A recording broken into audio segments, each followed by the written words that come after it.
dos desafios da cobertura jornalística em relação à cobertura da crise dos refugiados na Europa atualmente é a questão de tentar transformar, né, processos políticos e sociais complexos em notícias, né, porque isso demanda com que as notícias sejam feitas rapidamente e de uma forma que não aprofunde muito todas as dimensões que esse conflito representa. Nesse sentido, a cobertura que a mídia tem dado em relação ao contexto histórico que envolve o conflito não tem sido feita de maneira muito acurada, uma vez que, por exemplo, em relação aos refugiados que têm chegado na Europa diariamente, a maioria deles vem da Síria, né? Então a Síria está num contexto de guerra civil que já dura quatro anos, né? Onde você tem mais de 4 milhões de refugiados espalhados por todo o mundo, né? Uma cobertura que fale apenas da chegada desses refugiados, que tenha foco somente na narrativa, né, do sofrimento desses refugiados,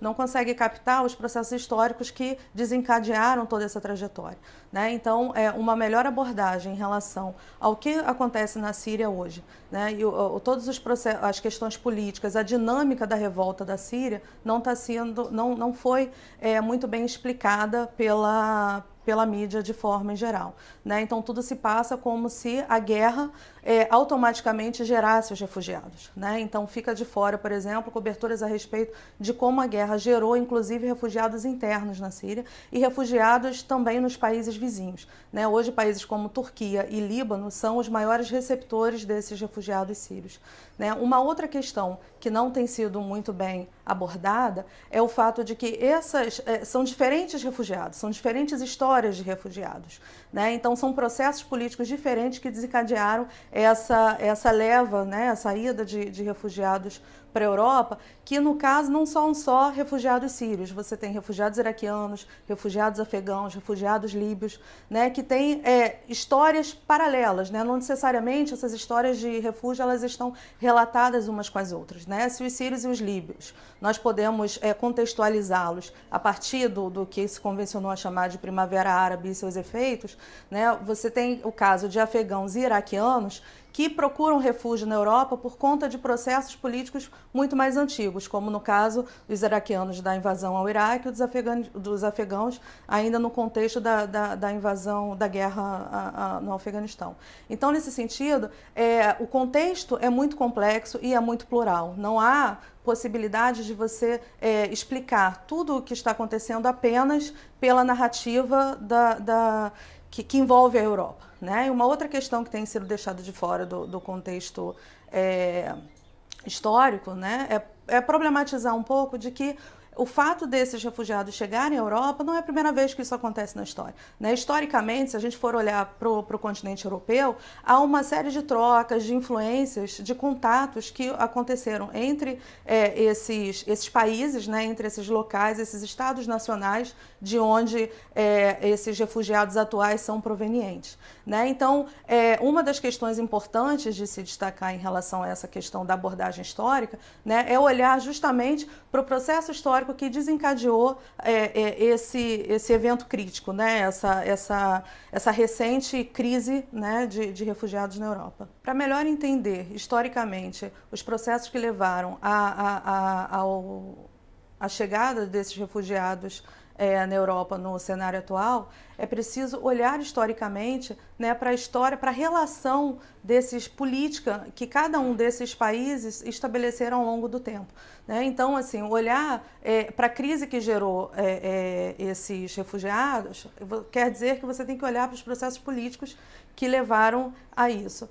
As relações políticas, as relações econômicas, as relações culturais que historicamente foram se moldando ali naquele cenário, né? Então você não pode esquecer dos processos de ocupação política, né, dos países europeus nessa região que veio a ser chamada de Oriente Médio, né, todas as relações desiguais que ali foram estabelecidas, né, e que culminaram por diferentes caminhos, diferentes problemas, diferentes questões políticas internas a esses países, né? Então a Primavera Árabe, nesse sentido, tentou se dar, de certa forma, uma resposta também a essas relações desiguais que foram estabelecidas ao longo do tempo na região. As imagens a respeito dos refugiados que foram amplamente divulgadas na mídia nos últimos dias impactam positivamente e negativamente nas reações das pessoas, porque as imagens, elas têm um poder incrível de comunicar, né? Então, nesse sentido, nós podemos fazer um contraponto entre duas imagens, né? A primeira são dos refugiados chegando em botes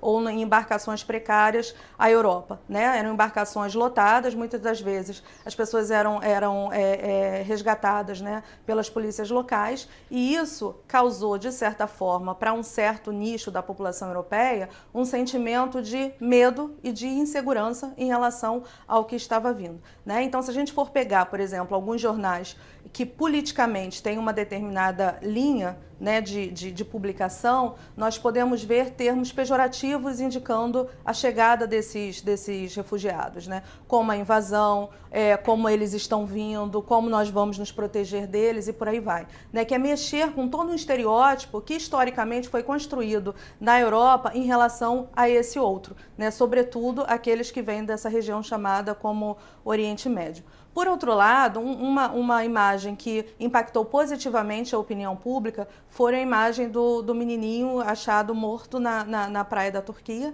né, o Aylan Kurdi, e essa imagem desengatilhou uma onda de solidariedade, né? Inclusive, a própria postura política, o discurso político da Angela Merkel teve uma mudança em relação a isso, né? Quando ela resolveu dizer que os refugiados sírios eram bem-vindos na Alemanha, e as manifestações públicas, né, da população alemã para receber esses refugiados. Essas duas imagens, elas nos mostram um pouco sobre como a mídia tem retratado como se contar a história do refúgio, né? E como diferentes imagens podem provocar, dependendo da forma que elas estão organizadas, do que é selecionado, dos títulos das matérias que acompanham essas imagens, como que elas podem provocar, né, reações negativas e positivas nas pessoas de forma geral. Então, sem dúvida, essas imagens, elas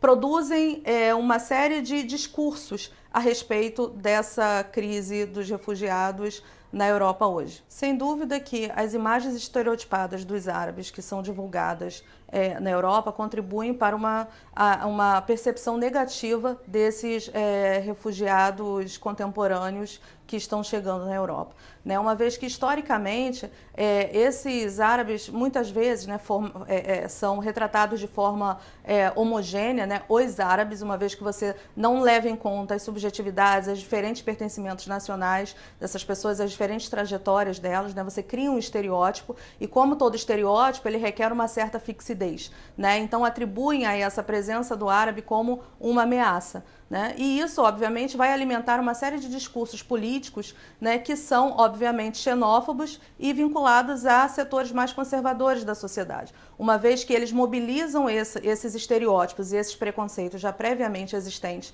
na sociedade europeia e canalizam isso para adicionar ainda mais um fator de polêmica em relação à chegada desses refugiados, né? E aí a gente não pode esquecer de contextualizar, né, a própria Europa e a relação que a Europa tem, né, alguns países europeus, melhor dizendo, têm com esses outros, né, com os processos históricos da imigração que o próprio continente recebeu, né? Então, assim, embora essa chegada de refugiados à Europa tenha sido agora, né, tenha tido uma maior repercussão na mídia, a gente não pode esquecer dos processos históricos que levaram à formação de muitas comunidades diaspóricas, por exemplo, do Oriente Médio na Europa, né? E isso, nesse cenário europeu que está dividido politicamente e ideologicamente, onde você tem vários partidos políticos de direita,